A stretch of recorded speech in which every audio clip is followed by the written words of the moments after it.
This Naked Mind. If it didn't save my life, it definitely changed my life. And it probably saved my life. How many books have you sold to date? 1 million books, over 1 million books. We are under this kind of collective thought error that if we're not drinking, we're missing out. I knew that if I didn't stop drinking, I was either going to lose everything or I was going to die. I have never thought about that before this moment. But Really? No, I never have.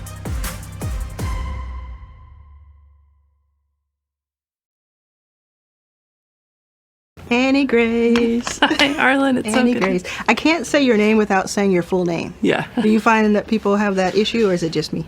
My mom still calls me Annie Grace. Is it So your real name? It is my first full name. Yeah. Yeah. That's So, incredible. yeah, like the double Annie name. Grace. And I think it's one of the reasons I chose your book over other books in the same genre was your name. Oh, that's awesome. Do you think about things like that when you're when you chose your first two names as your kind of Well, I mean, I love, for me, I think one of the things that I was sort of born to do was to help people be kind to themselves. And so, the word grace for me, and then somebody told me once, they're like, Annie means grace, so it's kind of like grace squared. And I was like, all right, I'm here for this. This is obviously meant for me. So, yeah, I think about it. Okay, so I'm going to set the stage and let everyone understand that your book, This Naked Mind, this book that I'm showing right here, and I guess for this camera, this book, This Naked Mind, if it didn't save my life, it definitely changed my life. And it probably saved my life. Wow. So that needs to be understood, right? And first of all, how many books have you sold to date? 1 million books, over 1 million books. This is called Your First Million. Yeah, there you And we go. talked to a lot of people about their first $1 million. Yeah. We're talking to you about your first 1 million copies sold of your book. Do you have any data on how many books reach that level? I actually my son was like, oh, come on, it's not that big of a deal. And I looked it up, and it was 1 in 25,000 books sells 1 million copies. Yes. I know a lot of people who have books. I have my own book, but I know very few people who have sold 1 million copies of their book. The reason it's sold this many is because of what it promises and what it delivers on. So can you describe the book to anyone who is new to it? Yeah, so the book was based on my own journey, my own being stuck and not knowing how to get out of my own being stuck. And I think that, a book, especially like a self-help book like mine, it's so important to have one thing. This is the thing that this book is going to do. So my book claims, and I know it sounds radical, but you already said it delivered, but it claims that it's going to put you back in the mindset of a non-drinker. So not somebody who's sober and feeling deprived that they can't drink anymore, not somebody who's, in recovery, although certainly people choose to identify that way, but somebody who just feels like they're as attached to alcohol as if they never drank it in the first place. So they really feel kind of, quote, naked in their mind and like a child, oh, why would I do that? Yeah. I don't know. Yeah, it does feel for me, and for anyone who doesn't know, I drank heavily from 21 to 36, and for 15 years would drink every single day of my life without fail, unless I was very, very ill some other way. And, when you hit your 30s, it was cute in my 20s, probably. Not to the people I was really sloppy with. But you start to get these hangovers, and you start to make decisions that are poor, and your health starts to fade. And I remember that my back and my sides would ache even when I wasn't drinking. And after a while, I knew that if I didn't stop drinking, I was either going to lose everything or I was going to die in my sleep. That's what I understood.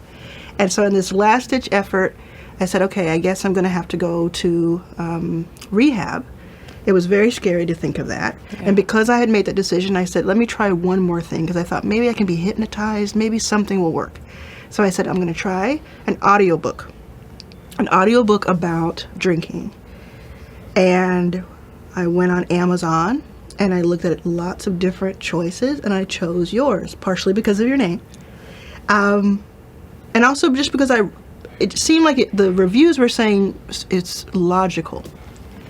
And I thought, I can deal with logic. But I promise you, I did not have high hopes because so many things had not worked. Mm-hmm. And I tried it. I played it for 5 days in the morning usually, because you say don't drink while you're reading it. You can drink that day, but not while you're actually reading it. So for me, if I start drinking at noon, I have to start listening to this earlier, right? And I did drink, and I drank. And on day 5, I reached for the liquor, for the Tito's that I drank every single day, starting at 5 p.m., and I didn't want it.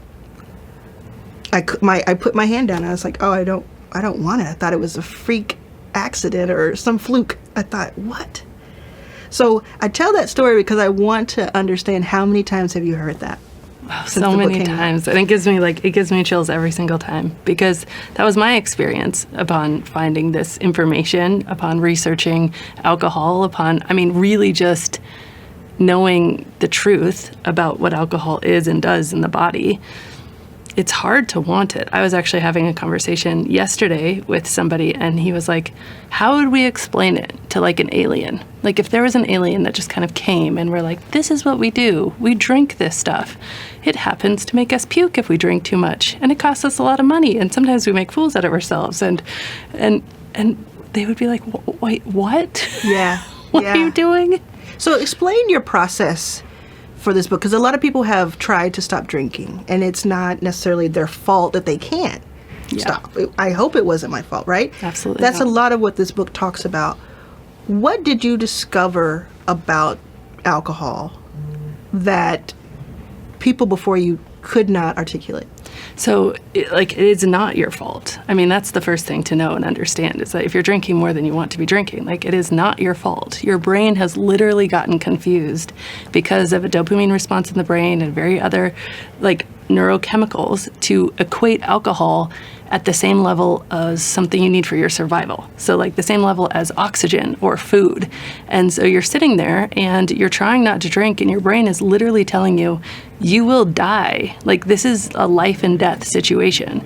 And then unfortunately in our culture, in our society, we don't understand that. So then we judge ourselves as, weak, immoral, broken, not normal, all of these things that are kind of in the zeitgeist around alcohol. And when we judge ourselves that way, it increases our pain, which what do we do when we're in pain? We drink more. And so we create this whole sort of inner battle within ourselves, which I think is radically painful. Probably one of the most painful parts of any kind of addiction is the infighting. If you consider it, yesterday we were at my son's basketball game, and the coach on the other team was like a real piece of work, and he was getting mad at our coach, he was getting mad at his players, and I'm having this body response to this coach being mad, to conflict external with somebody I don't know. And yet when we're not able to stop drinking, we have this internal conflict, and we just discount it because it happens to us all the time. So it's just part of life. That's how we live. And it is so painful and so toxic. And so I guess, just to start off and say, it is for sure not your fault. And I think the belief that it is our fault is one of the things that keeps us stuck. And who is lying to us? Oh my gosh. It's interesting because for sure there is radical amounts of money put toward selling alcohol and towards targeting specific audiences. They've identified women as an underserved audience within the alcohol advertising conglomeration about a decade ago. So they started to make all of these different types of brands that would attract women, like Cupcake Wine or Mommy's Time Out. And it's so fascinating because how they have to sell alcohol is they have to sell it based on the things that we as human beings want the most. So we want love, we want connection, we want acceptance, we want friendship, we want romance. And of course, alcohol doesn't do any of those things for you, but we are under this kind of collective thought error that if we're not drinking, we're missing out on something really vital in life. And so we kind of slide into it. And then because it's an addictive substance, and yet it's not really talked about or understood as an addictive substance. Mm-hmm. It's unfortunately talked about as if it's an addictive substance to a certain percentage of the population, a small percentage of the population that are, quote, alcoholics or who have a genetic abnormality. And so we go through life thinking, well, I can't get addicted. I remember being 26, living in New York City, being told that I needed to really show up at the bar if I wanted to be serious about my career. That's where the deals were done. And if you would have asked me at that point in my life, is alcohol addictive? Is it going to, eventually cost you something? I would have said, no, I'm not an alcoholic. And no concept that alcohol, the substance itself, just like anything else. And there's no doctor or medical professional that will disagree with that. But somehow it's totally obscured in our cultural narrative. And culturally and socially, it's so interesting. You talk about it in the book, and also I just keep noticing it on television or even in your own friend group. Yeah. If you say, I'm not drinking today, and you're someone who's known to drink or you're not known to be sober, everyone asks you if something is wrong. Yeah. Especially if you're a woman, they'll say, are you pregnant? Yes. Or they'll think it. Something has to be wrong for you not to be drinking in this social environment where we're all drinking. What have you learned about that in your research? It's amazing because we wouldn't do that for literally anything else. Like we wouldn't be, if you just stopped eating meat, for example, I wouldn't be like, oh my gosh, are you okay? We're in LA, so maybe. Maybe it would be a thing, but you in the book you use milk, I think, as an example or something like that. Like if you said, I'm not going to have milk, the whole table is not going to turn around. Nobody's going to. In a collective gasp. And it's a really good example, actually, because milk, or if you realized one day that milk was affecting you, right? Like it was making you throw up randomly. It was making you do and say things you regretted. It was, having all these impacts. And somebody said, oh, you can't drink milk anymore. You might be kind of bummed. You might have to learn how to like coconut milk, but you wouldn't identify with that for the rest of your life. You wouldn't go and be tragically upset about it. And so what is different about alcohol? And of course, it is the addictive nature of alcohol. It's the fact that it's gotten intertwined in our neurological processes. And when we don't detangle that and we see it as if, oh, well, if you just want to drink too much, something's just wrong with you. Let's compare it to smoking too, because smoking is somehow, especially now, seen as a faux pas or something that is weird if you do it. It's still it's you're smoking still? That's so 80s or whatever. Right. But it's drinking is bad for you. Smoking is bad for you. Your health. Yeah. Not just generally. Smoking actually doesn't make you text your ex something crazy, right? So actually drinking, in my opinion, is even more dangerous. It doesn't, if you smoke and you drive, you're not as likely to hit someone if you're drinking. Right. So why do you think smoking is considered bad for you, and you have to go outside and kind of hide and do it, versus drinking? Is that in marketing? It's for sure in marketing, and it's also in the fact that they did a major crackdown in the late 80s, early 90s on advertising for nicotine, where it used to be super rampant. You could just advertise however you want, and it's not that way anymore. So that changed things culturally a lot. And I don't know if you remember Joe Camel. I do remember Joe Camel. But he was banned because he attracted children, for example. Yeah, and he attracted me. Right. I saw he was a cartoon. Right, he was a cartoon. Yeah. He was literally a cartoon. Yeah. And so, but we don't have that with alcohol. There's not any sort of real limitation on how you can talk about alcohol, which is interesting too, because if you would compare it to, alcohol killed in 2019, alcohol killed 17.6 more times people than cocaine. So can you imagine if we put cocaine advertisement on the Super Bowl? Or would you ever let your friend, your kids, see somebody, would you go to a restaurant and if people were snorting cocaine, would you sit down with your kids and just... Yeah. Someone is going to say car accidents cause a lot of deaths, but we don't hide cars from our kids. Someone's going to say that for a responsible adult, it's fine. And I'm not necessarily going to argue with that, but the part of the book that really was a breakthrough for me was and it was over time. It was several ways that you said it. Was essentially, we are being lied to, we are being manipulated, and we are the ones who are facing the consequences of that. And we're being lied to by the advertisers and by the companies who are selling it.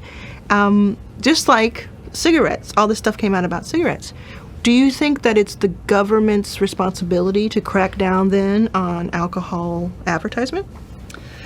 I think that it's really hard to say because we've tried prohibition before and it didn't work, right? So I'm not generally in favor of a big, abdicating our own responsibility to government. Yes. And prohibition was about other stuff too, right? Right. Yes, because people were still doing, the lawmakers were still drinking. And there's just something about that that's a little bit too... Yeah. And so I think that if there was one message that I sort of had for people in general, it'd be like, we owe it to ourselves to educate ourselves about alcohol. No matter if we decide to not drink or drink again or, to cut back or whatever our choice is, let's just owe it to ourselves to educate ourselves at least as much as we literally probably know more about random pharmaceuticals because in those advertisements, you've got half the ad is for the pharmaceutical, half the ad is the disclaimer of all the side effects. And I think the one thing that I will take issue with that I think that there could be some regulation about is the fact that on the only disclaimer that needs to be on a bottle of alcohol, except in California, it's a little bit different, but in the rest of the U.S. is drink responsibly. And that's so true. That's so true. And I really have to take issue with that specifically. Drink responsibly. Because if you're literally saying human being who can get addicted to an addictive substance, if you do that, if you get addicted to something that is neurologically proven to get you addicted, you're not responsible. And so it puts all of the blame and all of the shame on the individual. And it's the most cop-out disclaimer there could possibly be. Alcohol was declared a known carcinogen in 1988. And I'm not usually in favor of all of the scary statistics about alcohol because I don't believe they help us change. I think change comes from a different place than that.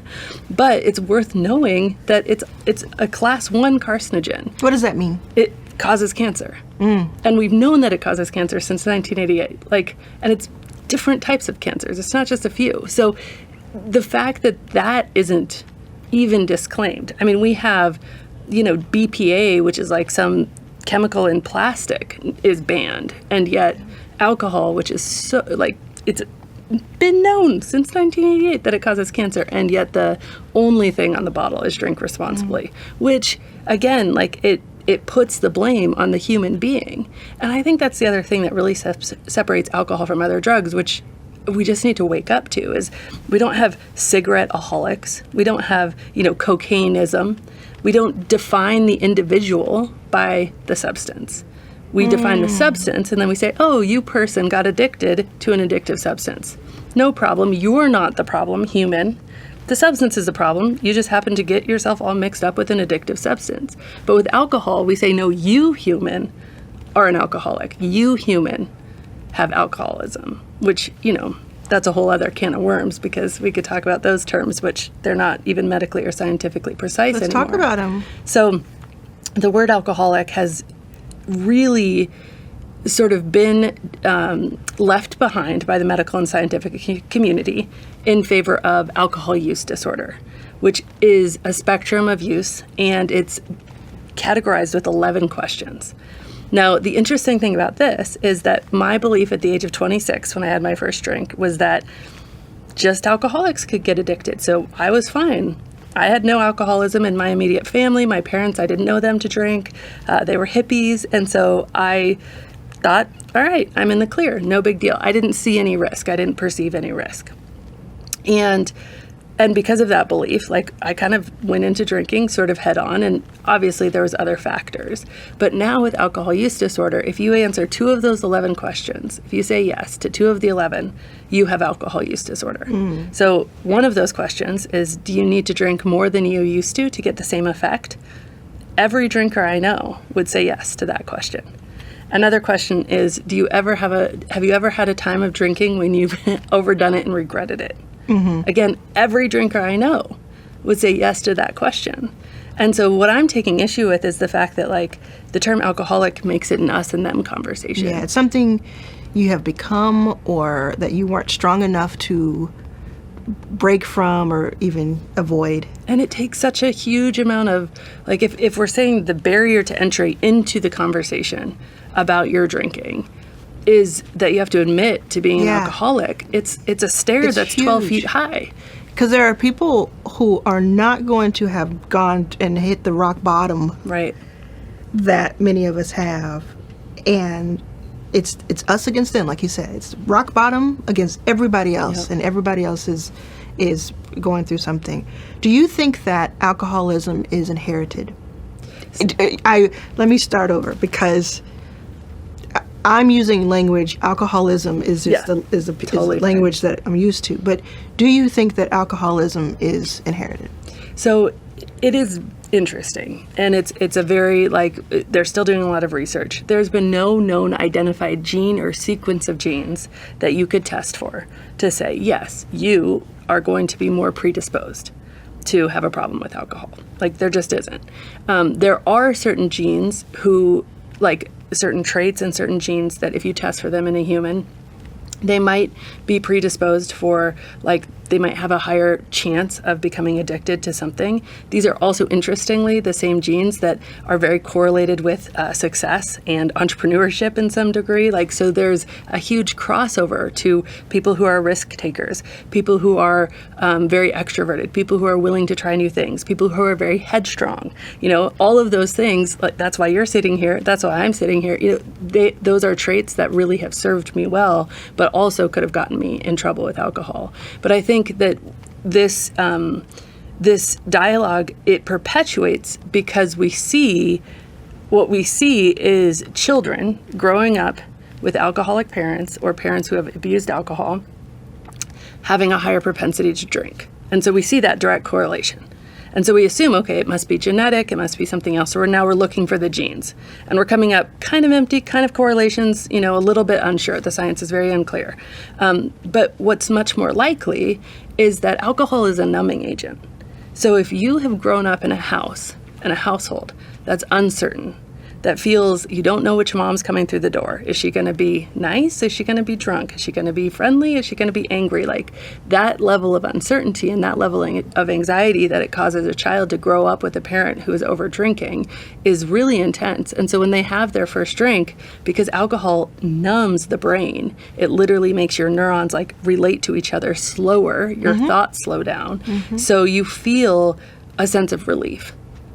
And so your chances of having that second, third, fourth drink go up. Yeah. And so it's in my mind, maybe there's something that we'll find eventually in some genetic test. I mean, wouldn't that be great? Wouldn't it be great if we just had a genetic test? Pee on this stick, we'll tell you to stay away from alcohol. Yeah. But we're nowhere near that because maybe it doesn't exist. But and I think that so many people believe that themselves or others are just destined. Like, my dad was an alcoholic, and I'm just saying, you know, in general, my dad was not, but my dad was an alcoholic, so I'm 50% more likely to be an alcoholic and throw their hands up in the air. And I think that, like, the logic from This Naked Mind, it begs you to reevaluate what you've been taught, what you think, what you think as an intelligent, savvy person is gospel, is actually just some, like, wives' tale that has been told by, like, seemingly professionals. It's very interesting. Do you think there's an incentive from doctors and the medical world to not talk about alcohol the way they talk about smoking? So I think there is an incentive, but I think it's a one you might not expect. I think it's a personal incentive, because I think the majority of doctors are also going home to relieve stress, pouring wine. So I think it's very hard for them, you know, awakening that inner fighting and that cognitive dissonance. Let's talk about wine for a second. For a lot of people, collectors, just people who are interested in understanding wine, it is a point of pride to be able to tell a wine from another type of wine. And I don't really like taking joy away from people. I don't want to kind of do that, rain on their parade. But one of the things I remember from your book very vividly, and I read this book 5.5 years ago, one of the things I remember is that you said something about how like a lot of the things that we talk about, this has an oaky smell or taste or this is kind of BS. Is that how you would portray it, or like what do you think of that when people are like lining up wines and paying $200 a bottle? So I'll say this in two ways. I'll say one with my own experience. My own experience was that I really tried to get into that whole scene because I was a red wine drinker and I was, in the UK and I was going to these wine tastings and I really tried to but I just felt like I was bluffing the whole time. Yeah. Because I just felt like, okay, I've never licked an oak tree. I don't actually know what an oaky flavor is. But I was just trying to keep up with the Joneses, right? And so my experience was that it was very much, I was BSing. But I'll compound that with the fact that I did do some research. And there was this great study that showed that even the most kind of dedicated sommeliers could not distinguish cheap from expensive wines. Yeah. And interestingly, in that same study, they also, taste testers could not distinguish pate from dog food. So I think... Wow. And that in itself, it's a whole thing. It's like, it's not a racket, but it's a whole thing. It's a whole thing. Because it's status. What do you think about sort of being the bearer of bad news? Right? Like you're not personally taking this away, but it is like that's a social thing that people like, and then people feel like I have to drink so I can be funny or I can be enjoyable or take anxiety away like medicine. What do you think about when I guess the question is more around the upside versus taking that away? Yeah, absolutely. So I really like this construct that, who was it? Dan, somebody did it, but it basically is like confidence comes last. And so I think when you're thinking about socializing, it is so amazing to learn how to socialize without alcohol. Mm-hmm. Like that's where the confidence comes from. Mm-hmm. So you kind of have, he says, you start with this commitment, you're committed to the way of life, and then the commitment leads to courage, which doesn't actually feel good. You're feeling the fear, you're doing it anyway. I don't know about you, but my first few, I'm going and I'm not drinking and I'm showing up. I mean, I knew I didn't want to drink, but I also was like, I really used this as a crutch, right? Oh, I used to, towards the end, I would need alcohol to go to the grocery store. Oh, yeah. Like you just start to use it as this is going to lube my life in some way, right? And then, you have courage, and then you kind of start to do the thing. And so you become competent. You start to do it over and over. And then eventually you get this really amazing confidence. Mm-hmm. And if you think of confidence, like confidence is actually such a more incredible social lubricant than anything else you can imagine. Yeah. Like feeling comfortable in your own skin, you help everybody else in the room feel comfortable in their own skin. Mm-hmm. But that actually, it's kind of a hard-won thing in a way, and it's so beautiful, but we steal that from ourselves when we use a crutch. And when you find that confidence without alcohol, another upside is you don't wake up the next morning with your face just on fire, wishing you had never taken that second drink. Yeah. Mm. I have an example of what you're describing.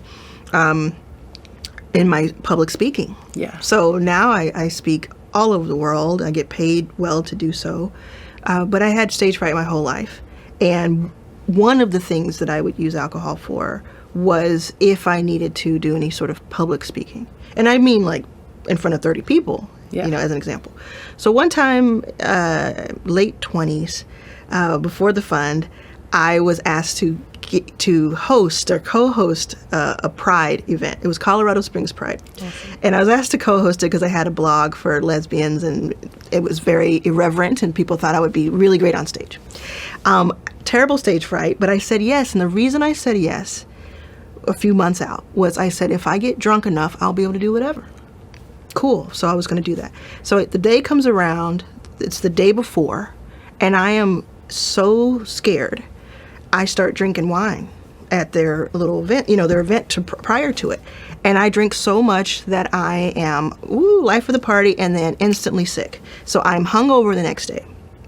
And I'm also still terrified. And I ended up not doing it. I ended up having to pull back because I said, I can't go up there. I'm sick and I'm terrified. So I ended up hiding behind a tree. I put this in my book. It's about damn time. I ended up hiding behind a tree when they called my name, like I was in The Sound of Music and I was a Van Trapp kid at the end. Spoiler alert. And they were like, Arlen Hamilton. And I wasn't there because I was hiding behind a tree. And I thought, well, of course, I'll never be able to speak because I couldn't do it then, and, you know, I'll try it again. 2017 was when I read your book. I had already earlier in that year said to myself, I'm going to say yes to 3 speaking engagements because of other reasons. I really want to get my message out there, but also I kind of want an excuse to say I tried it, it didn't work. Yeah. So I said yes 3 times. Shonda rhymes. You know, Yeah, right. Leave me alone. I said yes, and then we move on. And the summer of 2017 is when I stopped drinking. And the summer of 2017 was the first time I got paid to speak. Oh, wow. And the summer of 2017 was the beginning of hundreds of times that I've spoken on stage and multi-million-dollar revenue from speaking on stage. And every time I spoke, you know, it was drinking, but it was other things. There was other things I had to conquer too. And every time I speak and every time I spoke, I gained confidence. Now imagine if I had somehow convinced myself that the only way I could have this career in speaking was to be drunk.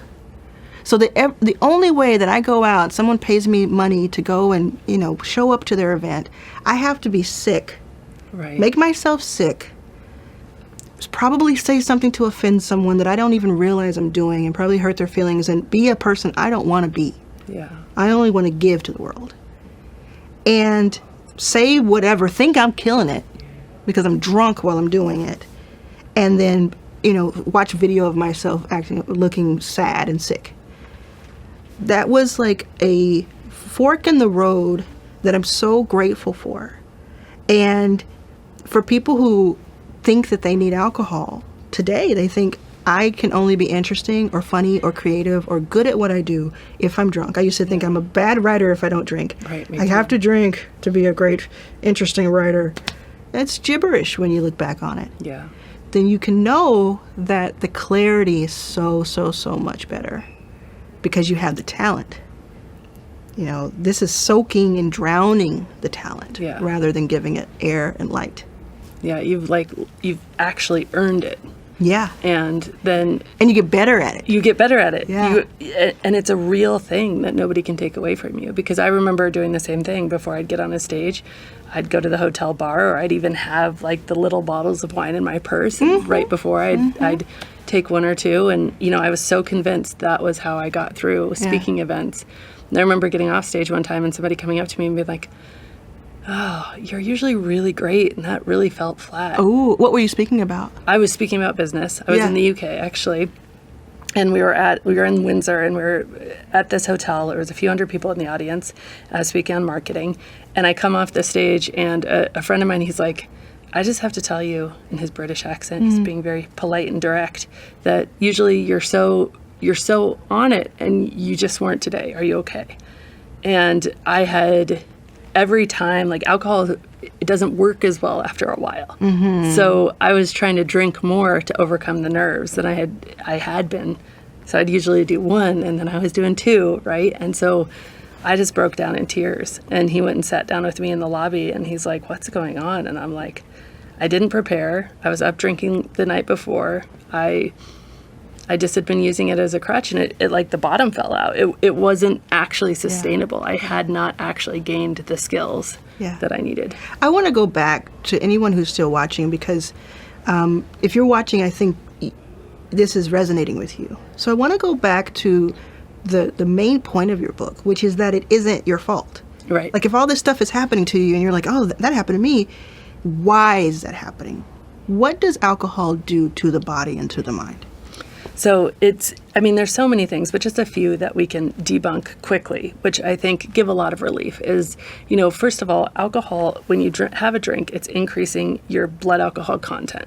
It does that for about 20 minutes. And so those are the nice feelings. Those are the feelings that get us hooked. You know, we feel a little tipsy, we feel a little euphoric, we feel a little dizzy. If you time this, and I highly recommend doing it on yourself, just do your own little alcohol experiment, time it, and then don't have the next drink for an hour and see how long that lasts. People, 18 to 20 minutes. And then what happens is it peaks and the alcohol starts leaving the body. And when it's leaving the body, you feel unease, you feel anxious, you feel tired, you feel stressed. Now, interestingly, these are very similar to feelings if you were stressed out already that you felt before the drink. So your mind does not connect that you're feeling these negative feelings because of the alcohol. You think, actually, I just need another drink. And so if you notice you're drinking, you reach for another drink within about 20 minutes of that first one, right? You nurse that one, you reach for another one. The thing is the 20-minute trade of blood alcohol rising is for a 2 to 3 hour trade of your blood alcohol following. And the next drink won't be 20 minutes. It'll be closer to 10.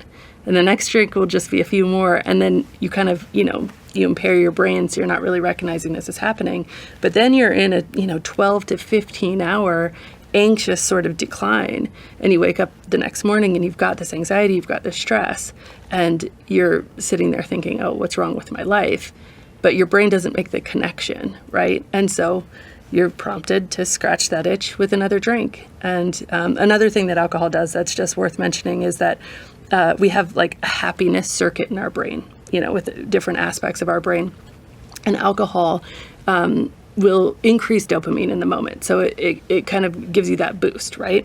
And your brain says, this is too much stimulation. So it actually releases a counterchemical called dynorphin, which turns down pleasure in your brain. Now, the thing is, your body is like, alcohol's a toxin. Get it out, get it out. You'd even puke to get it out. Dynorphin's not a toxin. It's naturally occurring. So if you're a regular drinker, you've suddenly created this kind of happiness inhibitor chemical that's almost ever present in your brain if you're drinking every day. And then you find that the things that you are doing, and this is why it's so not your fault, because all of a sudden, say you and I went out and we had a great time, no drinks, and then we decided to drink, and then we tried it again with no drinks, it wouldn't feel as good as the time we decided to drink, because we have this like chemical. So the things that you used to do that were great, like, reading a book, hanging out with friends, going out to dinner, having sex, all of these things that were great are all of a sudden without alcohol not great anymore. And again, your brain makes the association, oh, well, it must have been the alcohol. And we literally couple every single fun experience in our culture with drinking.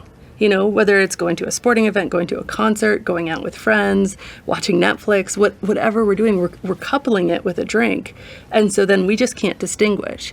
And so we try to not drink and we feel sad and we feel deprived and we feel miserable. And it just reinforces this belief that, oh, well, it was the alcohol. No, it was never the alcohol. It's just the alcohol made you believe it was in this kind of twisted way. Yeah. And one of the things you say the book promises or claims, your book, let me try that again.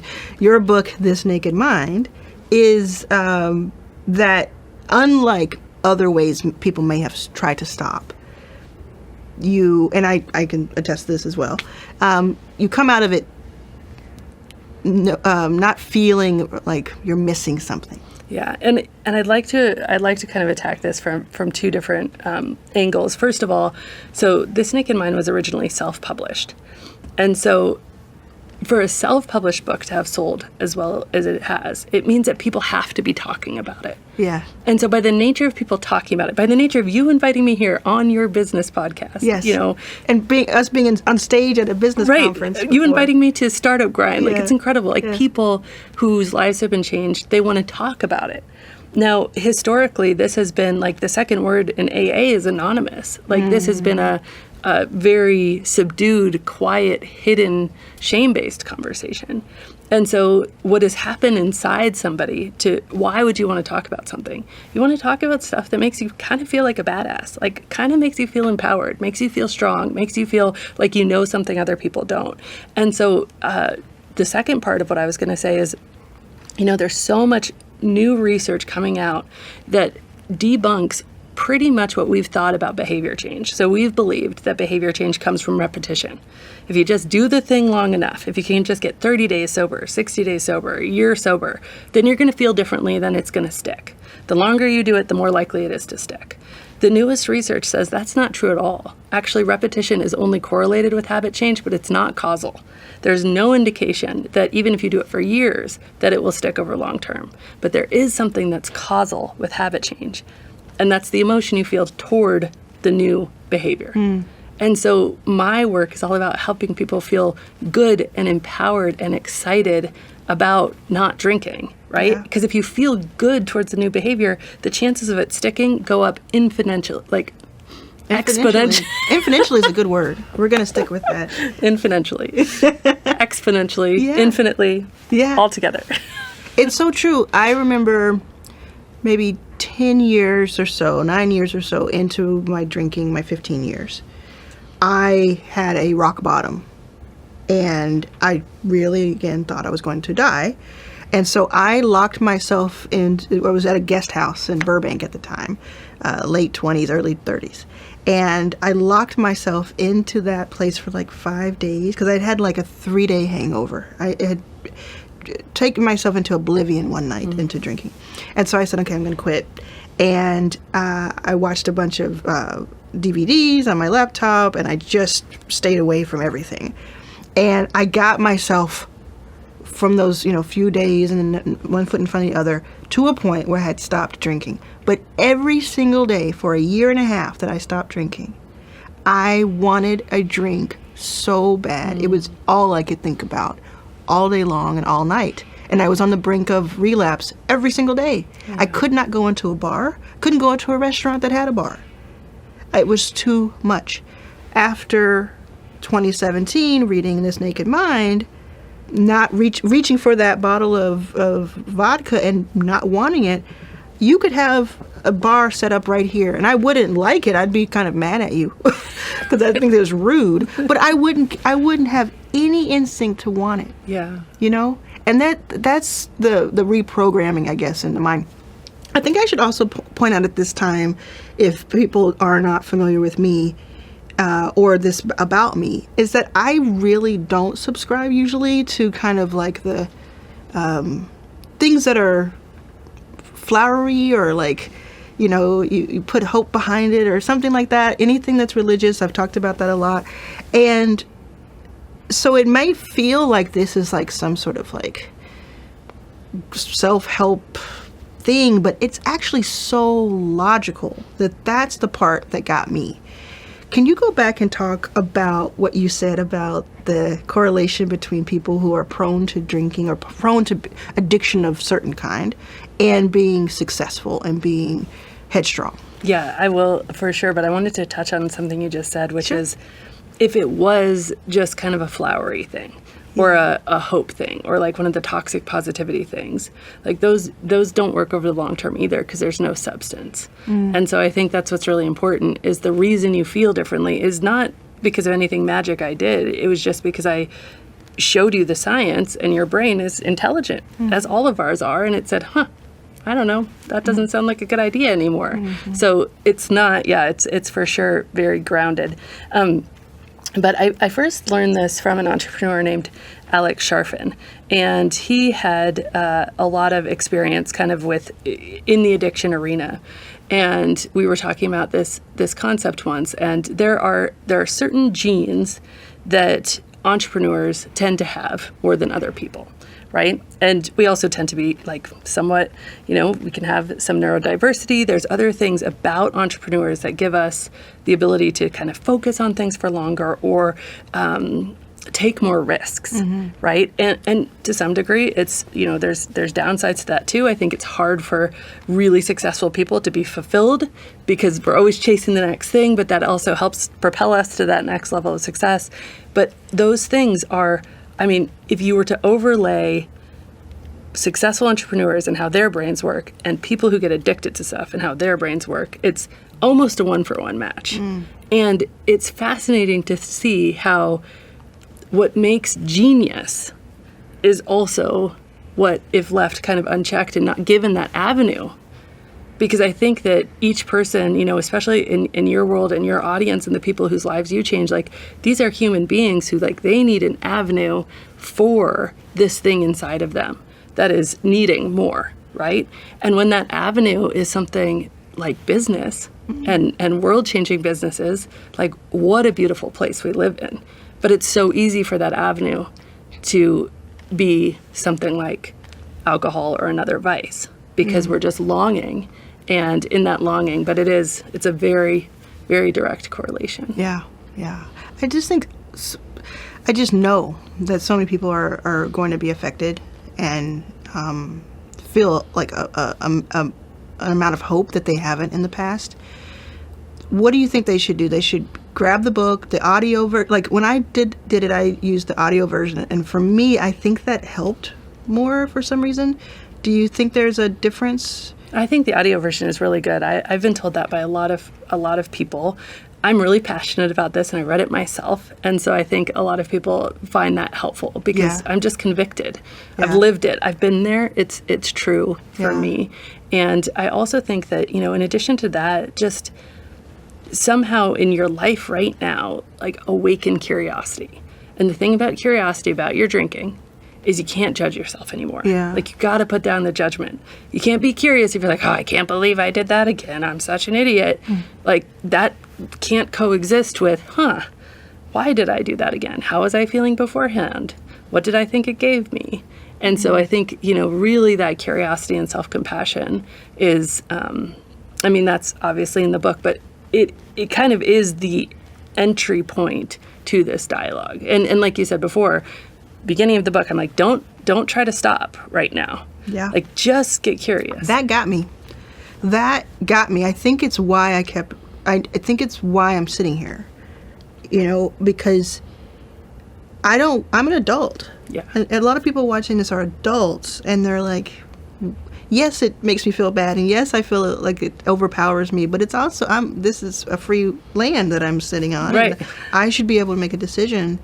And that first thing of, I'm not trying to tell you you're wrong or you're right. I'm trying to tell you that take in the information, the data that I've put together. I'm speaking on your behalf. The data that you put together, and just decide for yourself. Yeah, 100%. That's really it. What about people? Because I think you said that it's for people who want to quit completely, or for people who want to cut down. Yeah.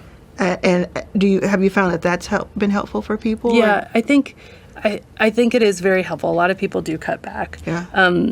I will say about cutting back though is if you kind of retain the desire for it, or if you kind of hold on to like, but this is really good, I miss it. Yeah. You're kind of just putting yourself on an alcohol diet. So I think there's a lot of It's a slippery slope. There should be caution. Yeah. But I think that caution doesn't come from me telling you. I think it comes from you exploring it for yourself, again, with curiosity, without judgment. And we should point out, and I will need to put this in somewhere, this disclaimer that this should not replace professional help. Absolutely.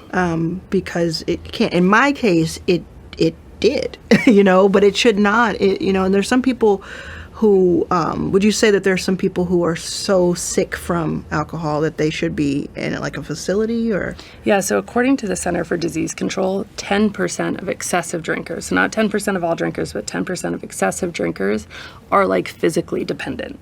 And so it's so important. My book deals with the mental and psychological aspects. It does not deal with the physical aspects, right? There's no tapering plan in there. There's no medical advice. I'm not a doctor. And so it's so important if you are physically dependent, like any worry about withdrawals, to combine this with some sort of plan, assisted plan. With your doctor. With your doctor. Yeah, you can have seizures. You can Yeah, have a it's really really hard scary. time if you drink a certain amount.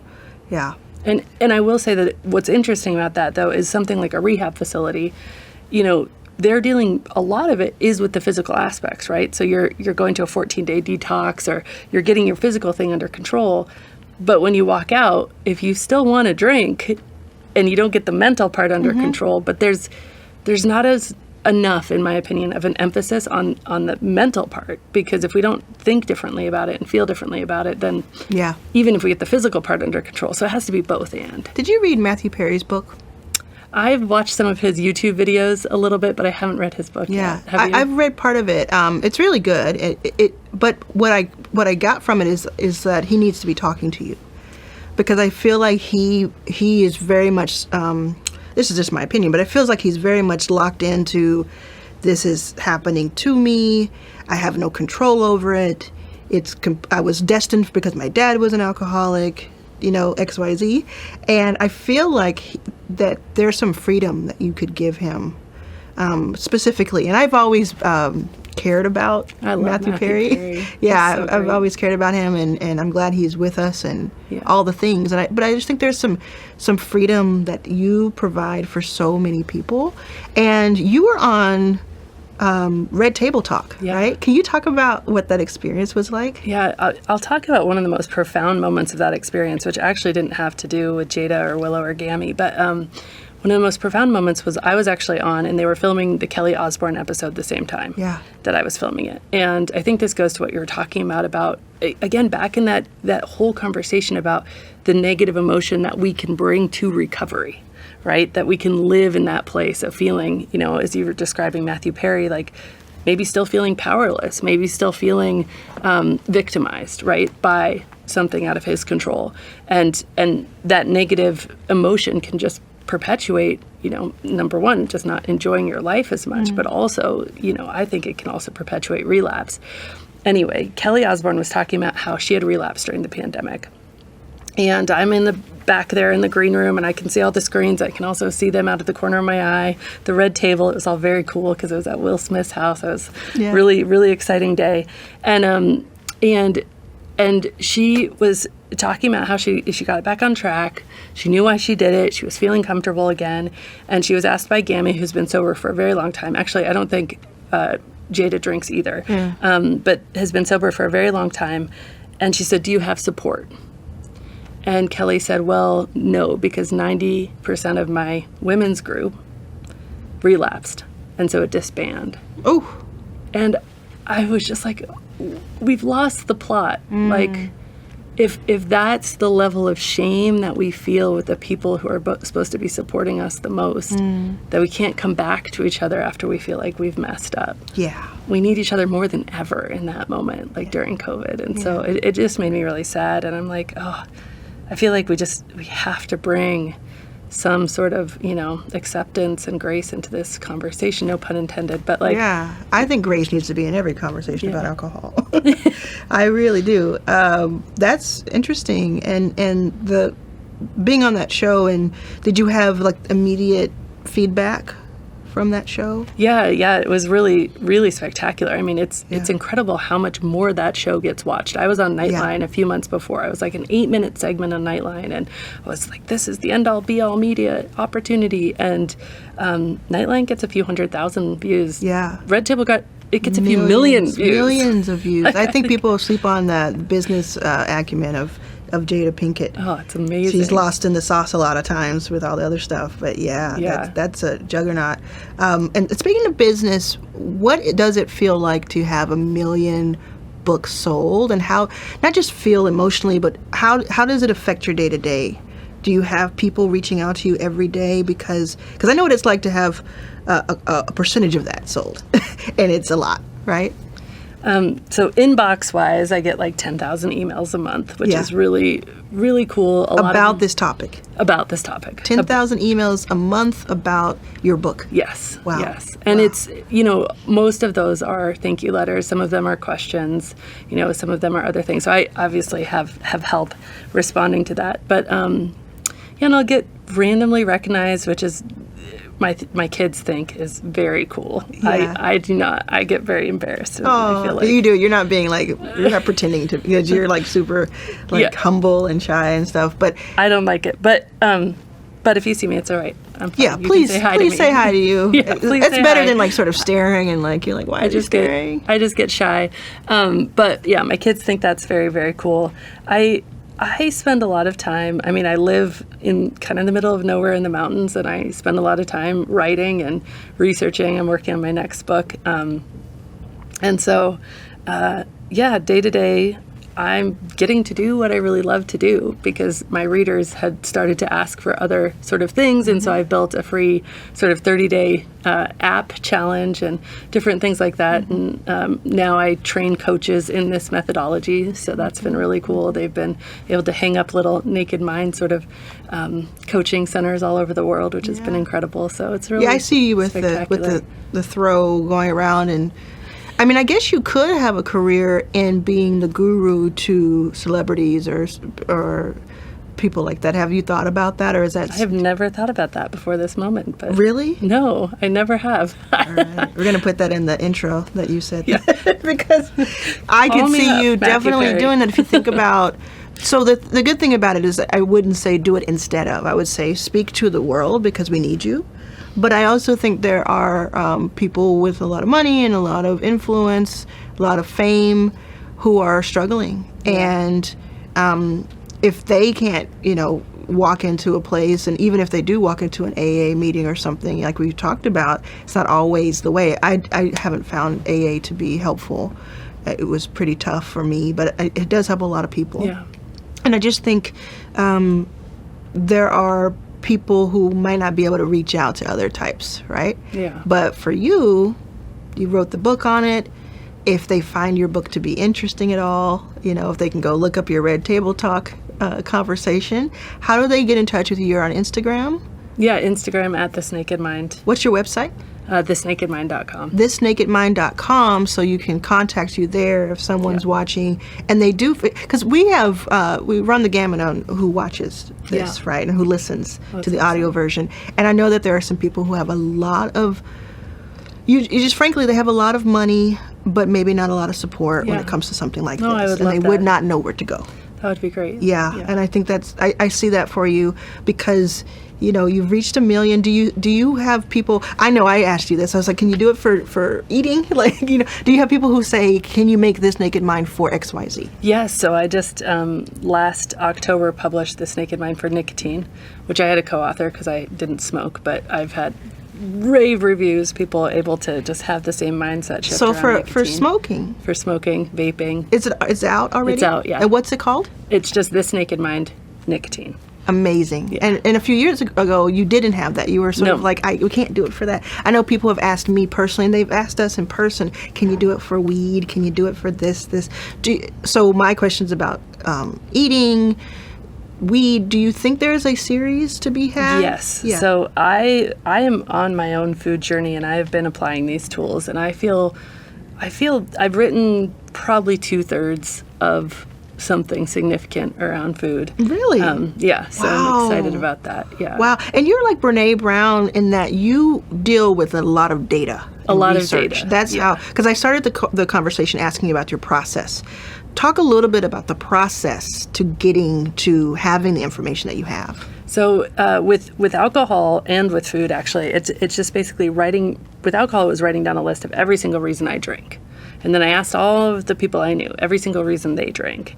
And so then I had this list, and we live in this beautiful day and age where any old person off the street can go onto Google Scholar and they can download a scientific study for a few $100s. And I just started methodically going through each one. And is this true? And what does this mean? With food, it's a little nuanced because obviously we still need to eat food. Yeah. And it has to be practical. It is not practical to avoid sugar. Like, sugar is addictive, right? And so if you could just detox from sugar and then avoid it, but it is literally impractical to, Because it's in so many things. in everything these days and stuff. And so it needs it's a little bit of a nuanced thing that I found, but I think, it really does really center on self-acceptance and allowing that every single instance, you're not going to judge yourself for it. You're just going to be like, okay, did I like that? The thought, I shouldn't have eaten that piece of cake. Like, you think, oh, that's a good thought. Like, I'm keeping myself in the straight and narrow. But if you think how that thought makes you feel, like, it makes you feel guilty. It makes you feel like, oh, well, I already did it. I might as well have another, right? But if you think just a slightly different thought, like, I ate that piece of cake and it really wasn't worth it. Yeah. Like, it's so slight. But that feeling is like, wasn't worth it. Well, if you can do what you did with this book about alcohol, which literally changed my life and probably saved it, with a book about food, I know that it will be successful in its promise. Do you think it's a 2025 possibility of it coming out? 2025 is actually kind of when I have it on my list. That would be amazing. Yeah. With the smoking, with the nicotine book, what has been your reaction to that, or the reaction to that? So I wildly underestimated how many people in my audience smoked. So there's almost no crossover, which is interesting, which makes sense, I guess. I just, you go and you do the research, and the number of smokers is still fairly high, especially now that people are vaping. Yeah. But they're not really in the audience that I have Yeah. thus far attracted. Cultivated, yes. So it's kind of a sleeper book right now. Yeah. But for the people who are reading it, it's working really well. Well, it's interesting because so many people have asked me, is there one like that? So now they know there is one like that. Go to your website, This Naked Mind. Yeah. And there's 2 already, and maybe by 2025 there'll be a 3rd, and who knows what'll happen Yeah. after that with that series. I'd love to apply it to just everything. How really. cool. Yeah. Because it's really pulling data, having the patience and the foresight to craft that, and then and giving us the information for us to make the choice on our own. Yeah. Is there anything else you want to make sure that we get across about the book or the work that you do? No, I'd just like to end with where we started, which is, if you're drinking too much and you're feeling down on yourself, like I just want people to know it's not their fault. Like it really isn't. Your brain has been duped, it's been confused.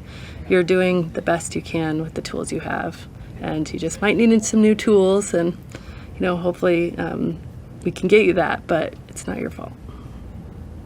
Wonderful. Thank you so much. Well, thank you. We'll have one of these for every book that you have. That's great. Love it.